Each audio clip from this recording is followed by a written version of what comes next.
Harper Paperbacks and HarperAudio present A Good Measure, a novel by Nan Rossiter, read by Erin Bennett.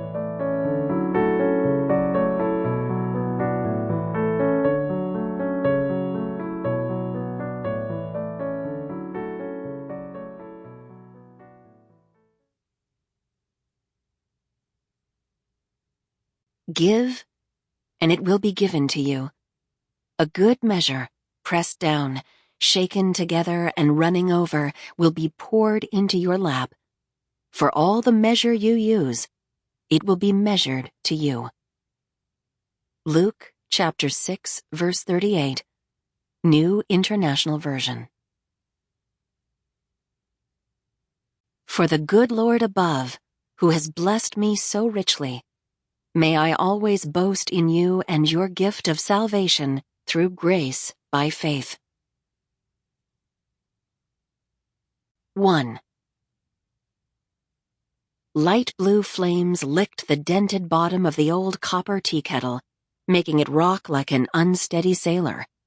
A moment later, the soft whistle emanating from its spout escalated into an urgent scream. To some, the sound, like the cry of a hungry baby, might be unnerving, but to Libby Tennyson it was welcome. She hurried into the kitchen, carrying the small denim overalls she'd been mending, and clicked off the burner.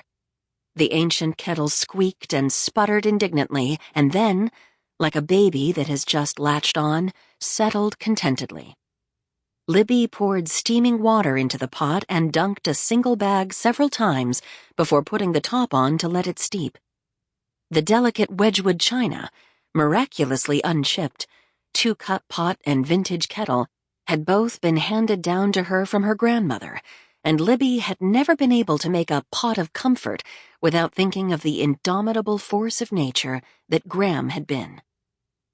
Elizabeth McCormick Jansen, or Bet, as she'd been called by her husband, and after whom Libby had been named, was a new wife and expectant mother when the great sadness, as she called it, struck the nation. And one of the many lessons the young woman learned during those lean years was that 2, even 3 cups of tea, strong enough to provide a measure of comfort, could be made from a single bag. Bet Jansen's thrift was legendary. Her family loved to recount her resourcefulness, from canning and pickling every kind of fruit and vegetable, including watermelon rind, to being able to make do with whatever she had on hand, even concocting a delectable hearty version of stone soup, minus the stone, with the last of the root vegetables in her cellar.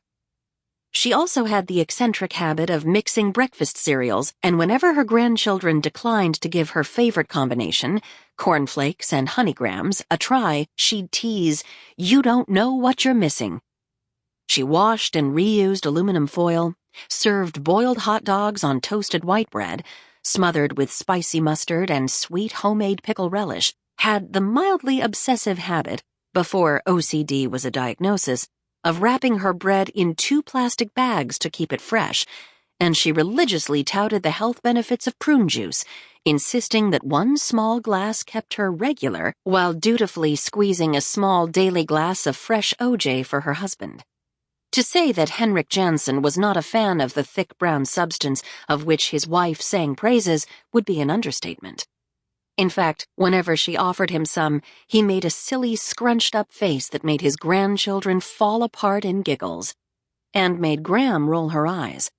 Gram had been a tiny wisp of a woman with a heart the size of Tennessee, and although her Spitfire spirit and stalwart faith had the power to move mountains, she maintained her frugal ways all her life, even after her cup once again overflowed with blessings.